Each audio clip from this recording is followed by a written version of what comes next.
no se vale.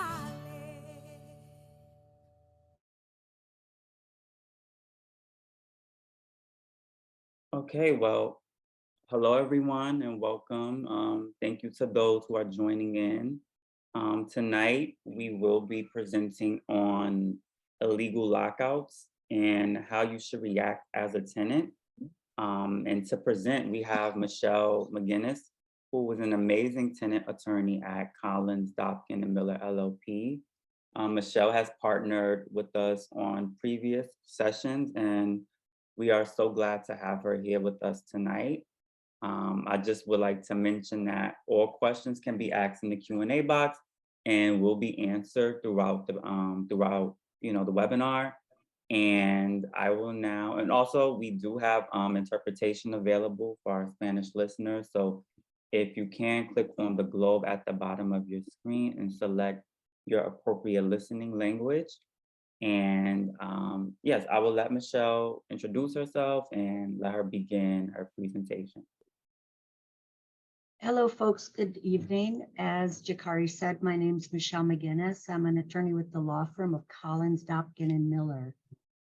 Also, as Jakari said, I have a brief outline, but please, if you have any questions, just throw them into the Q&A and, we'll stop and answer them.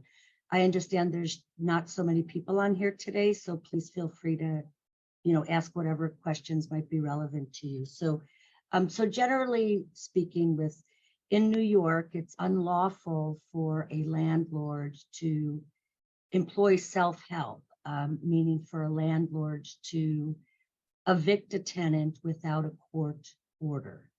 So it's in New York recently in 2019, it became a criminal offense and it's now a Class A misdemeanor. In addition to facing criminal charges, a landlord can also be subject to civil fines and penalties. So an illegal eviction can take a few forms. The most common that tenants might experience is a landlord, maybe the tenant's at work and the landlord comes in and changes the locks, or a landlord can go in and remove a tenant's possessions. They can also cut off essential services. Maybe they shut off the water or the electricity, and all of those are illegal. The only way, as I mentioned, to get a tenant out of an apartment in New York is by a court order.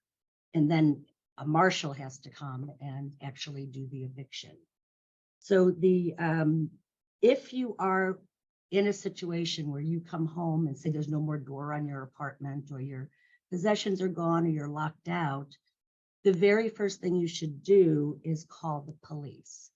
As I said, it is a criminal offense. And even though some police might tell you that it's a civil matter, take it up in housing court, it is their responsibility to get you back into the apartment. So one of the things, if you run into trouble with the police, one of the things you're going to want to do is insist that you have a police report. So you'll call 911 and you'll tell them that you've been locked out by your landlord. You'll ask for a police officer to come to the apartment and help you get back in. If the landlord is there, the landlord might dispute this.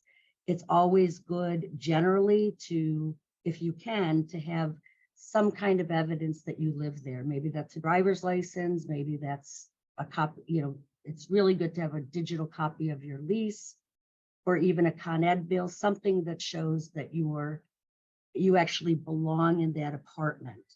If the police refuse to assist you, there's something called the Police Patrol Guide Procedure, and I think it's 117-11, but that lays out what the police are supposed to do if a tenant calls for an illegal eviction. And again, it's my understanding is that the police don't always want to intervene in this, but if they don't want to actually restore you to possession, force the door open, if the locks have been changed, and put you back in possession, you really should make sure that you have them make a police report, because you'll need the evidence later down the road. So one of the challenges is that getting back in, it's what the statute says is that people entitled to possession, you have to have lawful possession of the apartment in order to be restored. So if you are a tenant who has a written lease or even an oral lease, you have some permission from the landlord or you've paid for the space, then you are absolutely entitled to go back in. If you have been there for 30 days or more, you're also entitled to be back in.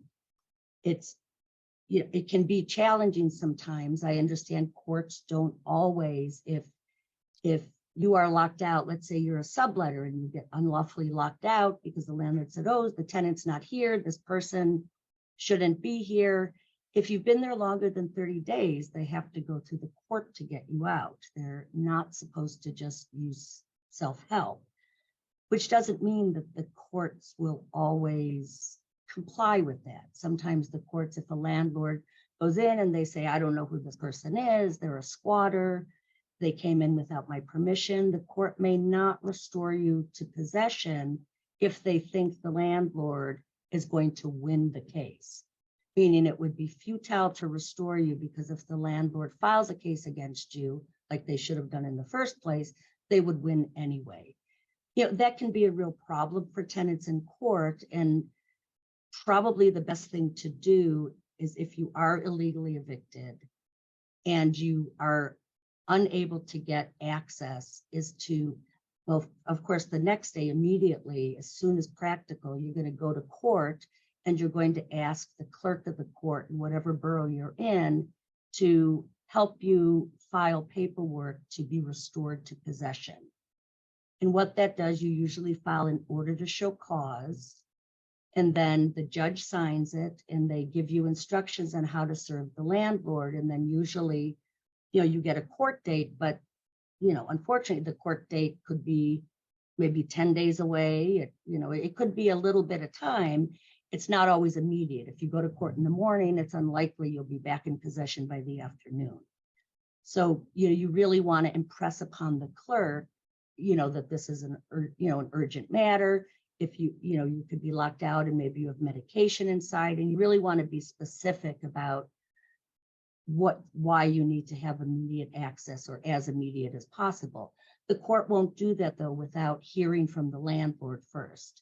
So usually the tenant goes into court, files an order to show cause, it's served on the landlord with a date to come back, and then both the tenant and the landlord come back, and then the judge makes a decision.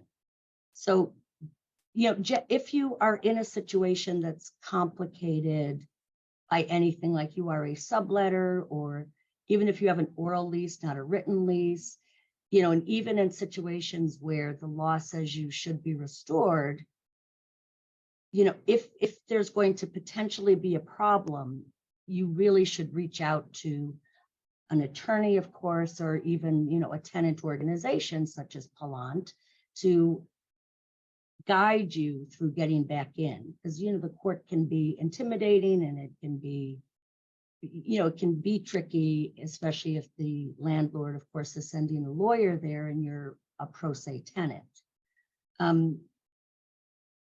So one other thing is that a landlord is subject to damages, civil damages. And I believe it's like $1,000 to $10,000 for each occurrence of an illegal eviction. So, there's two issues when you're illegally locked out. One is to be restored to possession, and the other is to be reimbursed, one, if you've lost any of your possessions, but also just for for having been forced out of your apartment. You can collect damages in civil court, and you can get up to treble damages, which means 3 times your loss. So let's say the landlord went in and threw all of your possessions away, and you come home from vacation and you're locked out and none of your things are there. And let's say the value of your possessions is $7,000, you could get up to $21,000, which is treble damages which is intended to be a penalty against the landlord because they shouldn't be illegally evicting people. I see there's a couple of questions. So what if your roommates are locked out? Right. So if your roommates are locked out of the apartment, oh, what if your roommates locked you out of the apartment?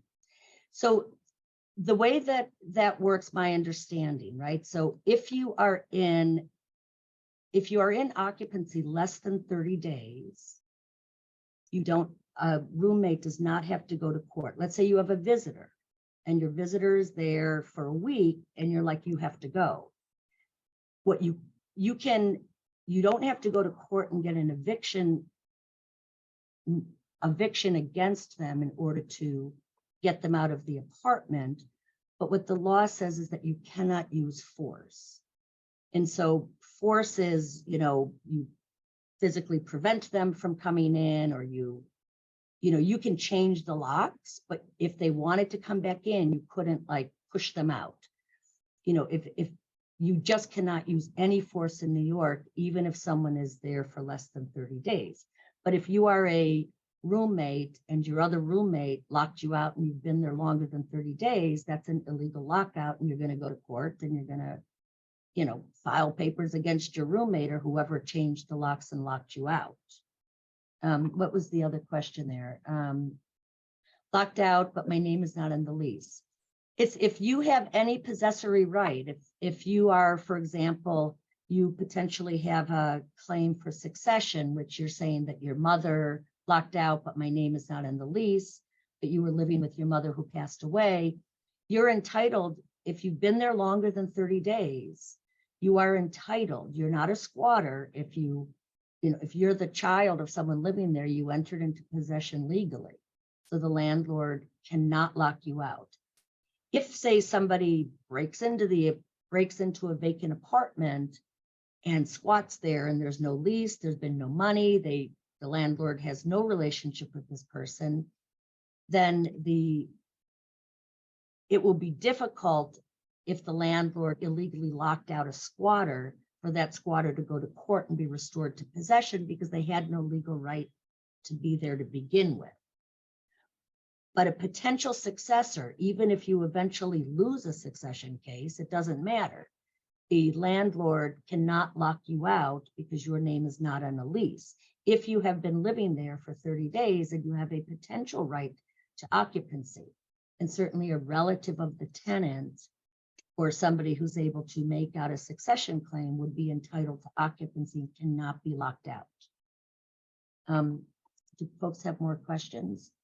So one thing I do want to say, and it's is that you want to make sure that you keep really good records. Ideally, you have an electronic copy of your lease or your relationship, something so that if you're locked out, you come home from work, you have something that says that you live in that apartment. And again, it could be a driver's license, but not everyone has that, especially if you're a roommate and maybe your driver's license is in another state and you just never changed it. But you want to have something so that when you go to court or you go to the police, that you can be tied to that apartment, in correspondence with the landlord, something. Obviously, if your roommate, going back to that first question, if your roommate locked you out, you can certainly call your landlord and ask to be restored. Even if certainly if you come home from work and you're locked out, your first call should be to the landlord. Your second call should be to the police. Maybe the landlord doesn't know that the super was, decided to change the locks because the super doesn't like you. Who knows, right? But you should let your landlord know. Landlords are often the ones who are the ones doing the locking out, but you should let them know and tell them that you need to be restored to possession. But yeah, you want to keep really good records. And if there's anything like for damages, like I said, there's two things. If you have an illegal lockout, the first thing is being restored to possession, and that could happen either the police let you in because they break open the door or they convince the landlord to let you back in, or you go to court and the court orders you to be restored. So those So you get restored, but then there's damages. So for damages, you're going to want to collect evidence, and all of that evidence will be evidence that you were locked out, photographs if you get back in and your possessions are gone, um, any kind of thing, hotel bills, if you had to go stay in a hotel, if you had to, whatever it might be. It's really important to keep receipts and keep documented records of what happened. Even documented records of when you came home from work and you found, I arrived home at, 7:35 and found that, there was no more door on my apartment, right? So that's an illegal lockout, or my door was locked. We all think we're going to remember forever these times, but we don't, right? So you would want to just write stuff down. I called the police at this time.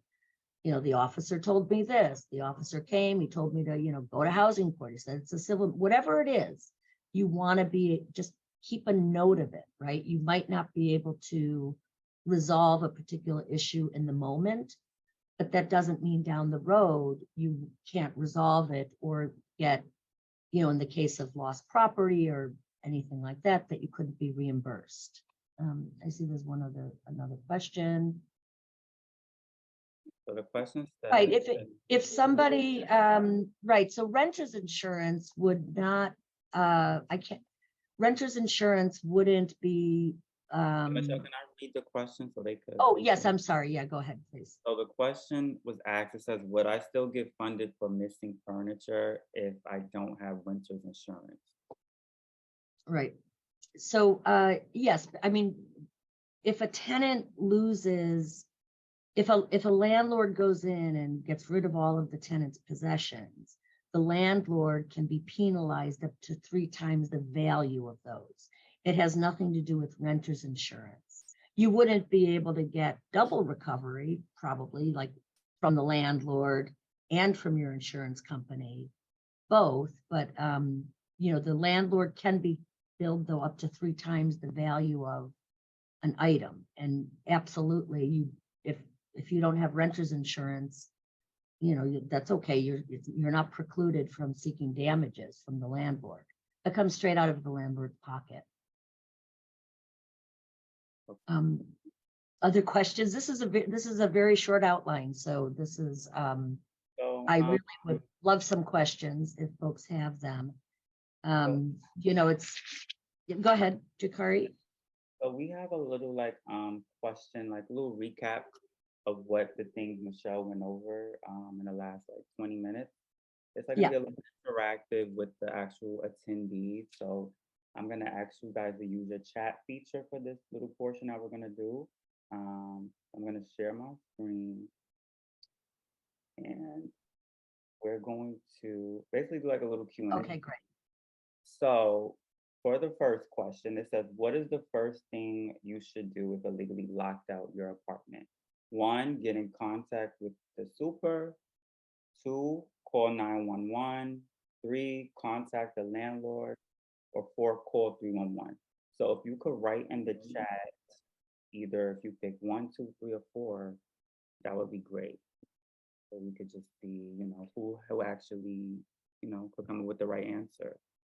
Michelle, you can see the chat, right? Yes. Is this wait, am I supposed to answer this question? Wait, I know the answer. You know the answer. So once we I'm get, supposed to do is this a quiz. once we get a synopsis of the people with the attendees. Okay. Got it. So I'm seeing I see 1 for call 911. I see another one I see 2 for call 911. 1 for landlord. So Michelle, what's the correct answer? Well, the first thing you should do, unless your landlord's the one that locked you out, is call your landlord and say, what's going on? Restore me to possession now. Your second call is to the police, 911. And if you know that your landlord is the one who did it because there's been some dispute, just call 911 right away. And, you probably want to make sure that you remind them, because as I said at the start, police don't always want to get involved, and they say, oh, it's a civil matter, it's landlord tenant, but it's a criminal offense, and the police are obligated, well, they're supposed to be there to restore you to possession. That's what the patrolman's handbook provision says, right? They won't restore you if you're a squatter, right? So you got to figure out some way to convince the police that you live there and that you've been there longer than 30 days, or you've paid rent, you have an oral agreement or a written lease. That's the first thing to do, is to be restored to possession. If that doesn't work, then you go to housing court right away. Oh, I'm sorry. Go ahead, Jakari. I was going beyond. Yeah, I was going to summarize the rest, but go ahead. Okay. So yeah, so it would be 3 and 2. 3 and 2. Okay. Yeah. You contact the landlord. Absolutely. Right away. Tell them to let you back in. And if they don't, you call 911. The next question is, can your landlord evict you verbally? 1 yes, 2 no. So if you guys could write that in the chat, what do you feel that answer is?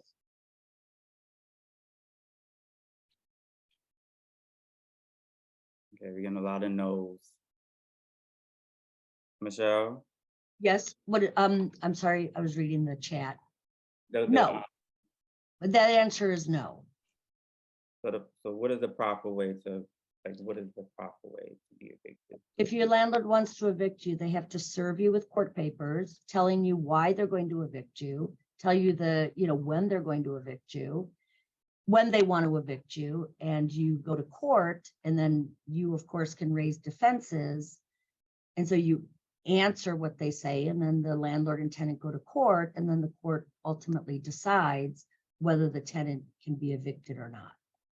But there's no, the landlord can never, the most the landlord can do is file papers in court to evict you.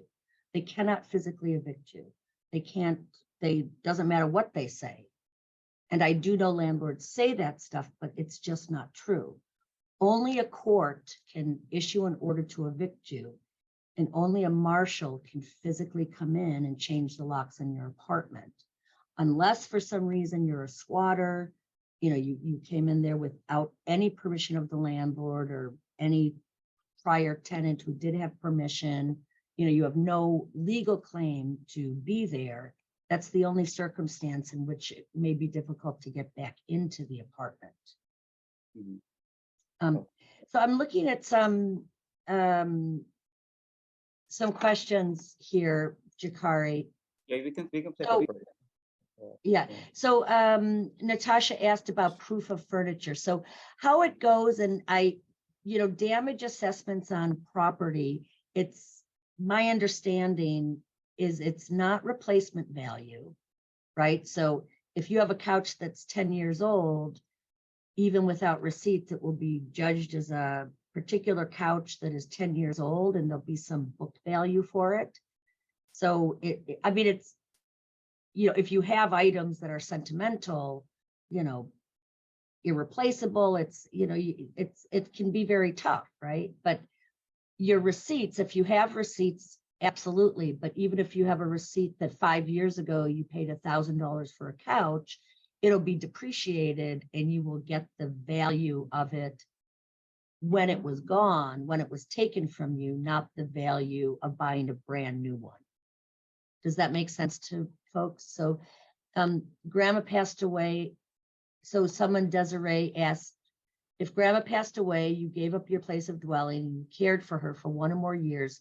So what you're talking about is, I'm assuming it says, how do you start possession? But if you gave up your place of dwelling and you moved in to care for your grandmother, then you would already be in possession of the apartment.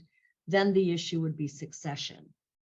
And succession is, there's a statute that says if you co-reside with the tenant of record for, it's generally 2 years, 1 year if you're a senior or you're disabled, and you meet the qualifications that you lived there with them, and that's usually proven through witness testimony and documents. You have your bank statements, your tax returns. That's a different issue. But if you were illegally evicted because you were living in an apartment, you moved in with your grandmother and your grandmother passed away, if the landlord illegally evicted you, you have a right to be restored to possession because you have a potential legal claim for possession. Even if you're not on the lease, if you've been there longer than 30 days, or you have some, you have a possessory interest, then you'll need to go to court, or the police will have to put you back in, or you have to go to court and convince the court that you have a rightful occupancy of the apartment. So someone in Virginia is talking about a large predatory landlord forced out 90%. When this happened last, a tenant lost her. Yeah, that can happen. Yeah. Wow. Okay. She called the police and they hardly listened. Right. I think that that's, yeah. So one of the things, Virginia, to do is, one, make sure that you have, if there's some way that you keep on your possession, if you have a phone, that you have an electronic copy of your lease. If you're a rent stabilized tenant, then you have a lease or a renewal, that you have an electronic copy that you can show the police.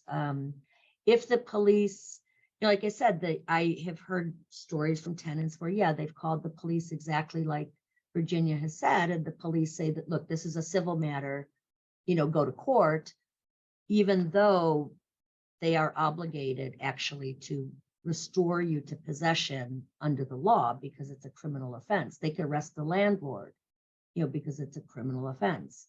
But yeah, police don't always want to do that, but you want to have as much evidence especially if you are in a conflict with your landlord, or Virginia, you say, that your landlord has a history of it. You really want to make sure that you have a copy of your lease and any other relevant information, and that you know where to go if the police are not helpful to you.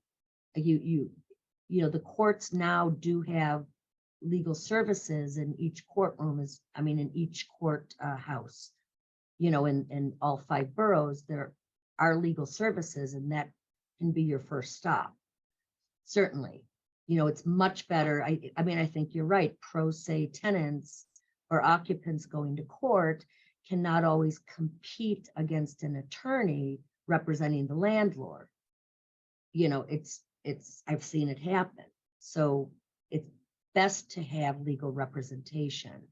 If you absolutely, cannot for any reason, make sure that you have your ducks in a row, meaning you go to court with a copy of your lease, a copy of any correspondence, photographs, whatever it might be, along with like a list of, if you need immediate access to, get medication or get anything like that, you want to make sure that you have all of that information handy. Judges generally hear a lot of cases throughout the day, morning and afternoon sessions, and they don't always have patience to hear, lots of stories, information from tenants. So it can be challenging if you're pro se, but you just want to be as succinct as possible. And your only goal there would be to get restored to possession, not to resolve any other potential issues that might be going on, right? Like if there are, say, maintenance issues in the problem, if you go to court for illegal lockout, you wouldn't want to try to have the court resolve all the other issues. You would only go, and your only goal would be to be restored to possession, nothing else, right? You just want to be restored to possession.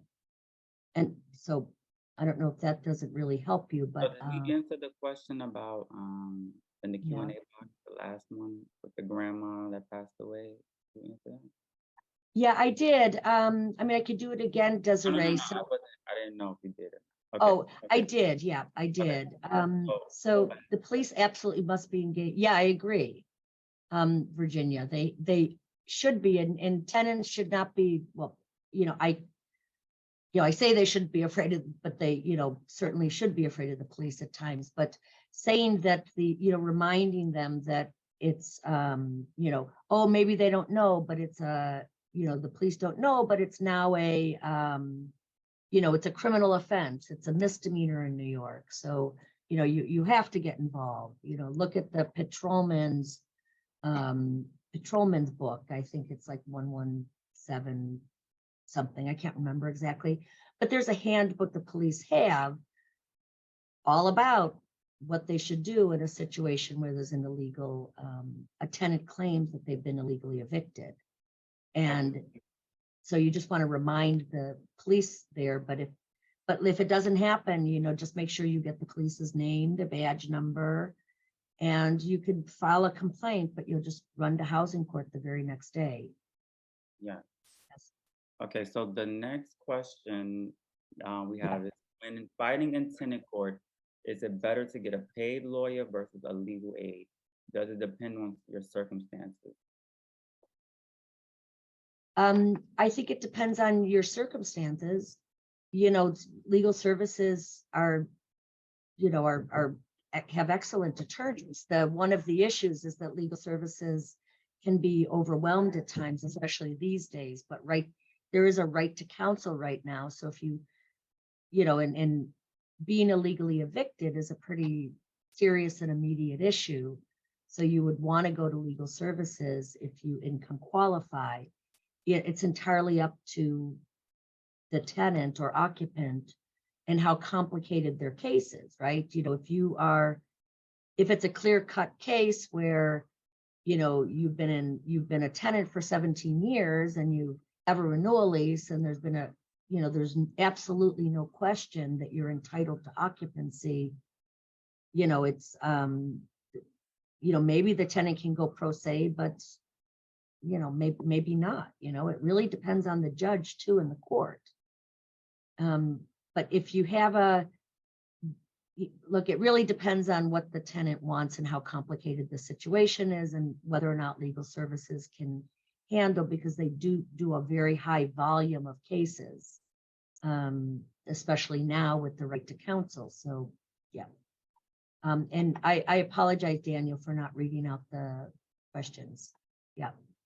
So the next question we have is, if I'm an occupant of a room in an apartment leased to someone else, and that lease gives me papers showing that I am a roommate who pays rent for the room I occupy, what resource will I have if the leasee decides to kick me out?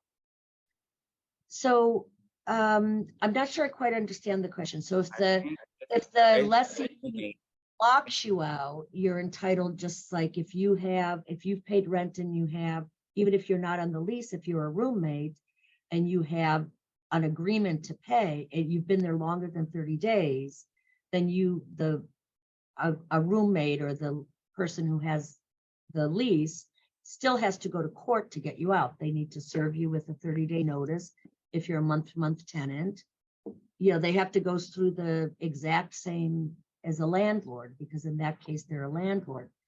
So it's possible that if you are a roommate or renting a room, I think that's what if you're renting a room, right? If you're renting a room, meaning you're a roommate you're paying for the room and you're not on the lease, you may not, if you get restored, be entitled to stay in the apartment long term if you don't have, it depends on what your agreement with the roommate is. If you have a year agreement and it expires, you're out of month-to-month tenancy, just like a tenant would be who was not stabilized. Does that make sense? I don't know if yeah. But yeah, a roommate has to go to court to get another roommate out. Absolutely.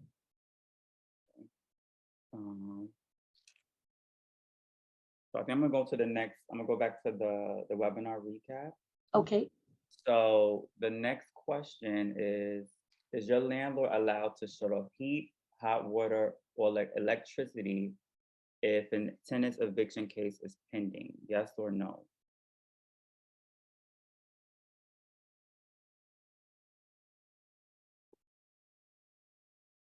Okay, I'll just go ahead and answer that. Oh, yes, No. Louisa. Okay, yes.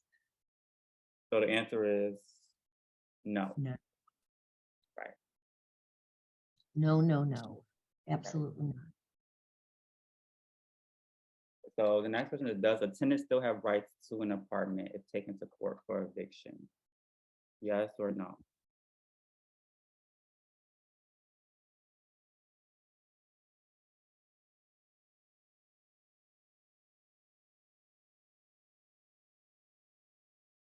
Yep. So the answer Yes. is yes to that. Yep. You have right to that apartment, even if you are in eviction court. Yep. Um, and I believe, wait, I think I missed the right. What legal document should a tenant file after an illegal lockout? One, order to show cause, or two, tenant affidavit. Who knows that answer? See, someone does. Yep. So the answer is the order to show cause. Michelle, can you explain the order to show cause again? Like exactly what, Sure. how they An would go order, about doing that? Yeah. right. An order to show cause is a legal paper that is like an emergency. You're letting the court know by filing an order to show cause that this is an urgent matter, other than normally, like if your landlord wants to evict you, they file a petition and a notice of petition, right? So an order to show cause is like, look, this is urgent. And then what happens is you go to court, you file and you write up an order to show cause, but then a judge has to sign it. So then the judge will sign your order to show cause, assuming that everything is filled out right and it makes sense. They will sign it and instruct you how to serve it to the landlord. It really depends on the borough and how heavy the court's calendar is when you're going to get back in. I've been, fortunate to get back in with, post evictions in just a few days, but, it could be 10 days. I know that the city council has introduced a bill. I think I don't know if it's still in committee, but that would change in New York City to make it the law that an order to show cause for an illegal eviction has to be seen within 5 days. So, right now, I think some of the biggest challenges, and probably especially for pro se tenants, is not getting into court fast enough, meaning that, maybe you get 14 days, and what are you supposed to do in the meantime?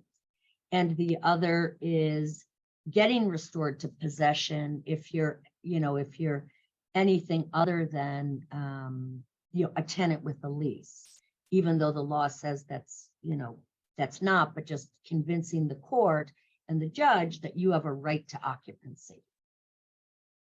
If you have a landlord attorney, they're saying, I don't know who this person is, we never let him in, you got to be able to articulate why you are entitled to possession. Um, so we just had another question come in, and it says, so where do I go if I'm locked out? A shelter? And would I be taken to court if I break the lock? Well, that's a good question. Yeah, I mean, if you're locked out and you don't get in, if the police don't restore you, I would not recommend breaking a lock. I think that could backfire potentially. You would want the police to come in and break the lock, or, force the landlord to open the door. I wouldn't recommend breaking the lock. Especially I don't know the circumstances. I just generally would not recommend tenants take action themselves by, breaking a lock or doing anything like that, because it could backfire when you go into court. And again, I'm saying that not knowing the circumstances, and maybe there'd be some circumstance where it would be reasonable, but as a general matter, I would say do not do that. Let the police do it, or go to court and have the court order the landlord to do it. And as far as where to stay, yeah, if you're locked out, you can you go to, I guess, a shelter, a friend's. Yeah, that's the biggest problem, and that's the problem with not getting into court quick enough. Because you're generally not in there the next day, and it could be 10 days if the court calendar, is heavy. It could be, you could be out for 2 weeks or something before you get back in. That's a long time. But you're going to keep all of your receipts. If you find a hotel, you're going to keep your receipts because you're going to want to get reimbursed for all of that from the landlord. Um, so I don't see any more questions at the moment. Okay, Um, I think we could wrap up. So great. I want to um, thank you, Michelle, firstly, for being here with us Hey, tonight and you're welcome. presenting on this very important topic. Many landlords use the tactic of a legal lockout on many tenants, and a lot of tenants do not know what they should do or the proper procedure. And you greatly explained it in full. Um, and um, we thank you for your time, and I thank our attendees. It looks like we have one more question Okay, that is pending to be sure. asked. But until it's asked, I want to say that this webinar will be available on our YouTube.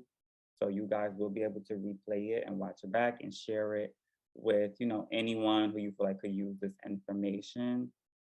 Um, and also I, I want to, oh, go ahead. oh, go ahead. I would also recommend for anyone, there are, you know, Met Council, Legal Services, probably, Palant, there's a lot of very, very simple flyers, the City of New York, the Attorney General's office, that have guidance for what tenants should do.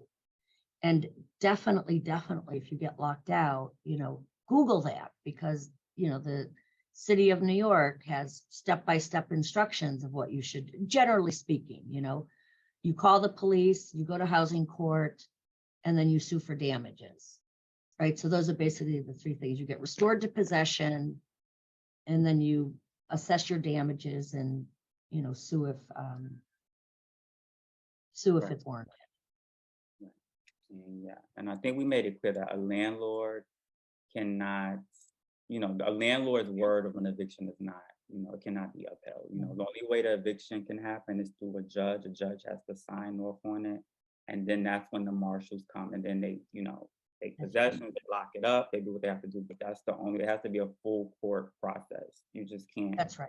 even if the landlord sends you a notice like, oh, I need you out by whatever date. Doesn't matter. Yeah, Yeah.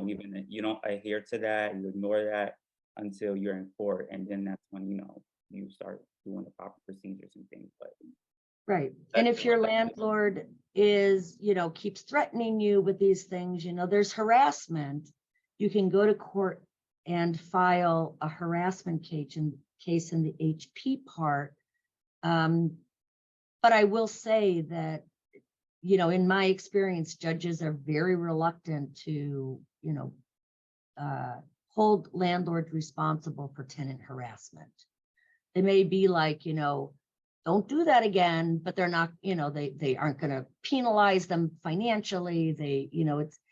It's frustrating, right? We have some really good laws on the books about, harassment, but the courts, I don't think, have quite caught up with, what the law is. And, maybe they just see so many landlords and they're like, they think, look at it as part of landlords doing business, which is very, very unfortunate. so we got two final questions that just came in. Right. One is based on this is about a question about the Oh, granddaughter succession. succession. Mhm. The question is, does the granddaughter approach landlord to be placed on a lease or wait for response, then file order to show cause for successor? Okay, so you don't file an order to show cause for succession. That's not how that works. I'm a little bit confused whether or not the tenant is out of possession. So succession is entirely different than an illegal lockout, right? Unless you've been illegally locked out, but you have a claim of succession. So when a tenant vacates, when the tenant of record vacates, here the grandmother, the remaining tenant who wants to make a claim for succession should let the landlord know at the latest when the lease terminates, right? So generally, if you're rent stabilized, you get a lease, 90 to 150 days before your current lease ends. During that period, which we call like the Golub period, you want to tell the landlord that the tenant of record passed away, but I claim succession.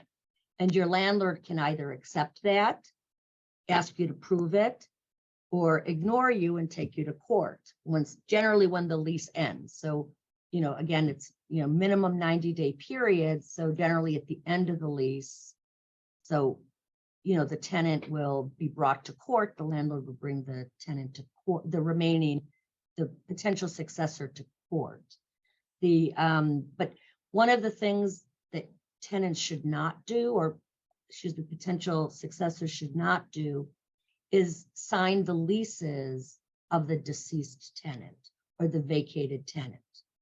Even if, like, mom's in Florida and mom's like, go ahead and sign it, daughter, sign the lease, sign my name, I don't care. That like works against tenants in the long run, right? Because in order to have succession, you have to co-occupy the apartment for the 1 or 2 year period before the tenant leaves. If mom's in Florida and says to the daughter, sign the lease in my name, then for that period where the landlord doesn't know, then there's no co-occupancy because mom's living in Florida, even though mom signed the lease. If mom is not physically present, there's no co-occupancy and no succession. So you want to let the landlord know, definitely by the time the lease is going to renew, right? You're going to have to let the landlord know you do not ever want to sign the name of the tenant of record who is vacated, because that would be fraud, and there's bad cases there, and tenants who might have otherwise very good succession cases can get in trouble if too much time passes, if that makes sense. Yeah. The question is, next one is, when do you Oh, harassment? I'm sorry. Go ahead. Yeah. When do you file harassment in state Supreme Court rather than HP action? I guess you could file. I'm not, that's a good question. I guess it would depend on the extent of the harassment. I mean, what the nature of it is, whether the court, Supreme Court has general jurisdiction, so you could certainly file in Supreme, I suppose. I just want to jump back because I just saw a question that I didn't see before. What if the tenant being illegally locked out is not legally in the US? That does not matter. Your immigration status does not matter to whether or not you should be restored to possession. The only thing that matters is whether or not you're lawfully entitled to occupy that space. And don't let a landlord tell you cannot come here because you are not, a citizen, or you don't have a green card. That does not matter when it comes to this situation at all. And I apologize, I just saw that above that. And then we have the final question is, what if the landlord knows the tenant passed away and the lease, I guess, is not renewed yet? So there's two situations there. If the landlord, if the lease is expired, right? If grandma dies and the remaining family member tells the landlord, my grandmother died, and let's say the lease expires 3 months after the grandmother dies, the landlord doesn't have to issue a renewal lease, but the tenant should definitely, in writing, sent by certified mail, return receipt requested, tell the landlord, I'm state your relationship to the tenant of record who is no longer in the apartment, and say, I'm the granddaughter of the, so-and-so who's the tenant of record. I meet the qualifications for succession because I've lived here for, 2 years. I co-occupied the apartment for 2 years. and I'm asserting succession. You want to say that in writing and send it to the landlord by certified mail, return receipt requested. Believe it or not, landlords, as the years go by, will claim the tenant never told me the grandmother died. That never happened. And you know what? When time goes by, the tenant, it could be, if too much time goes by, the courts sort of will look at it as though it is the tenant's fault. Just because there's case law out there where tenants say signed leases for the departing tenant or stayed really quiet because they were afraid. And then, in some cases, 20 years go by, but they never told the landlord, even if the landlord knew. So it can get complicated. The best thing to do is to tell the landlord through certified mail, hello, I'm here now and I'm the successor. And then it's in the landlord court.